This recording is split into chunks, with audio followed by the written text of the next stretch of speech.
ఇది కట్టుకోవాలి, కొంచెం బడ్జెట్ తక్కువ ఉంది, మరి ఎట్లా ఏంటిది అంటే మీరేం చెప్తారన్న? జనరల్గా ఐటీ ఎంప్లాయీస్ అయితే కొల్లూరు వెలిమల ఏరియాస్ కొంచెం బడ్జెట్లో వస్తున్నాయి అన్నట్టు. But investors, most of the investors కానీ కస్టమర్స్ అందరూ కూడా వెస్ట్ హైదరాబాద్ బాగా ప్రిఫర్ చేస్తున్నారు. దాని తర్వాత సౌత్ పార్ట్ ఆఫ్ హైదరాబాద్ అంటే మీకు శంషాబాద్, తుక్కుగూడ ఈ ఏరియాస్ కూడా బాగుంటాయి. ఎవరైనా ప్లాట్స్ కొనుక్కొని ఫ్యూచర్లో ఒక 5 years తర్వాత ఇండిపెండెంట్ హౌసెస్ కొనుక్కుంటే వాళ్ళకి శంషాబాద్ ఏరియాస్ కానీ తుక్కుగూడ ఏరియా బెటర్. లేదు అపార్ట్మెంట్లు కొంచెం ఎఫోర్డబుల్గా కావాలనుకుంటే కొల్లూరుకి వెళ్ళాలి. కొంచెం ప్రీమియం లెవెల్ కావాలనుకుంటే దగ్గర కాజాగూడ, గచ్చిబౌలి, ఫైనాన్షియల్ డిస్ట్రిక్ట్, కోకాపేట, ఇప్పుడు నియోపోలిస్ కూడా ట్రెండ్ అయిపోయింది.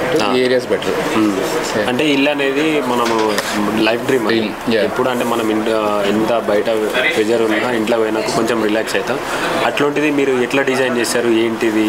బేసికల్గా అందరికీ ఎందుకంటే ఇప్పుడు వాళ్ళకి ఇట్లా ఉంటుంది కదా, కొంచెం డౌట్ ఏంటంటే ఎట్లుంటుంది ఏంటిది తెలియదు కదా, వాళ్ళకి ఏం చెప్తారు మీరు? జనరల్గా మేమంతా ఐటీ బ్యాక్గ్రౌండ్ నుంచి వచ్చినట్టు.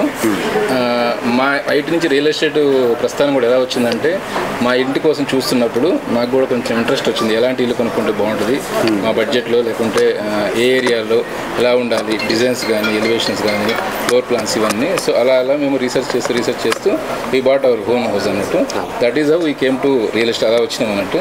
సో జనరల్గా ఏంటంటే డిపెండ్స్ ఆన్ మిడిల్ క్లాసులకి ఒక సెగ్మెంట్ ఉంటుంది.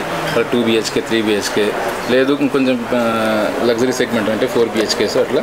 సో ఒక్కొక్కళ్ళ టేస్ట్ ఒక్కొక్కలా ఉంటుంది. వాళ్ళ తగ్గట్టు మనము అడ్వైస్ ఇస్తుంటాం అన్నట్టు.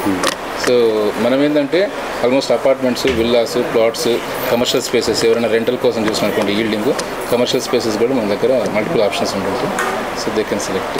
థ్యాంక్ యూ సో మచ్ అన్న. ఎవరైనా మన తరపు నుంచి వస్తే కొంచెం మీరు వాళ్ళకు కొంచెం తక్కువ చేసి కొంచెం మంచి బడ్జెట్లో చూసి మీరు మా తరపు నుంచి ఇది ఒక్కటే కోరిక. సరే, తప్పకుండా.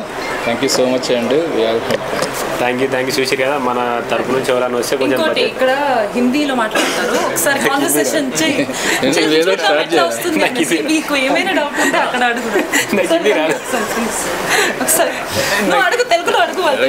తెలుగు వస్తుందా?